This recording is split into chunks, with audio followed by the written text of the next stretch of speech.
ನನಗೆ ಆ ಥರ ಏನಿಲ್ಲ, ಅದು ಏನು ತೀರ್ಮಾನ ತೊಗೊಳ್ತಾರೆ. ಬಟ್ ನನಗೆ ಈ ಇಲಾಖೆಯಲ್ಲಿ ಮುಂದುವರಿಬೇಕು ಅಂತ ನನಗೆ ಆಸೆ ಇದೆ. ಯಾಕೆಂದರೆ ಈಗ ನಾವು 108 ಆ್ಯಂಬುಲೆನ್ಸ್ ಅದನ್ನು ಪೂರ್ತಿ ಈಗ ನಮ್ಮ ರಾಜ್ಯ ಸರ್ಕಾರನೇ ಕಂಟ್ರೋಲ್ ತೊಗೊಳ್ತಾ ಇದ್ದೀವಿ. ಈಗ ತೊಗೊಂಬಿಟ್ಟಿದ್ದೀವಿ, ಈಗ ಅದನ್ನು ಅಂತಿಮ ರೂಪಕ್ಕೆ ತರ್ತಾ ಇದ್ದೀವಿ. ಒಳ್ಳೆ ಆಧುನಿಕ ವ್ಯವಸ್ಥೆ ತರ್ತಾ ಇದ್ದೀವಿ. ಎಲ್ಲಿವರೆಗಿದೆ ಅಂತ ಹೇಳಿದ್ರೆ ನಾವು ಪ್ರತಿಯೊಂದು ಟ್ರ್ಯಾಕ್ ಮಾಡ್ಬೋದು. ನಾವು ಎಲ್ಲಿಂದ ಪಿಕಪ್ ಮಾಡಿದ್ದೇನೆ, ಎಲ್ಲಿಗೆ ಅವನು ಹೋಗಿಬಿಡಬೇಕು, ಹತ್ತಿರದ ಆಸ್ಪತ್ರೆ ಯಾವುದು, ಮತ್ತು ಅವರ ಏನು ಬೇರೆ ಥರ ಡೈವರ್ಟ್ ಮಾಡ್ಕೊಳ್ಳೋದಕ್ಕೆ ಅವಕಾಶ ಕೊಡೋಲ್ಲ, ಯಾವ ಆಸ್ಪತ್ರೆಗೆ ಹೋಗಬೇಕು ಅಂತಲೂ ಹೇಳ್ತೀವಿ. ಮತ್ತು ಭಾಳ ಆಧುನಿಕ ಒಂದು ಸಾಫ್ಟ್ವೇರ್ ತೊಗೊಂಬಂದಿದ್ದೀವಿ. ಪ್ರತಿಯೊಂದರಲ್ಲೂ ಕೂಡ ಒಂದು ಟ್ಯಾಬ್ಲೆಟ್ ಇರ್ತದೆ. ಸೊ ಆ್ಯಂಬುಲೆನ್ಸಿಂದನೇ ಅವರು ಡಾಕ್ಟರ್ ಹತ್ರ ಮಾತಾಡ್ಬೋದು, ವಿಡಿಯೋ ಕಾಲ್ ಮುಖಾಂತರ ಪೇಷಂಟ್ನ ತೋರಿಸ್ಬೋದು. ತಕ್ಷಣಕ್ಕೆ ಏನು ಮಾಡಬೇಕು ಅಂತ ಅವ್ರು ಅಲ್ಲೇ ಅಡ್ವೈಸ್ ಮಾಡ್ಬೋದು. ಯಾಕಂದರೆ ಅದು ಕ್ರೂಷಿಯಲ್ ನಮಗೆ.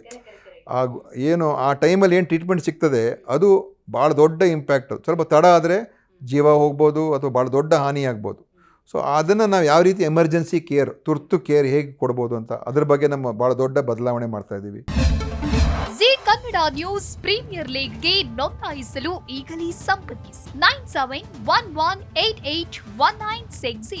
ಜಿ ಕನ್ನಡ ನ್ಯೂಸ್ ಪ್ರೀಮಿಯರ್ ಲೀಗ್ನಲ್ಲಿ ಫ್ರಾಂಚೈಸಿ ಆಗಲು ಈಗಲೇ ಸಂಪರ್ಕಿಸಿ 9711881959.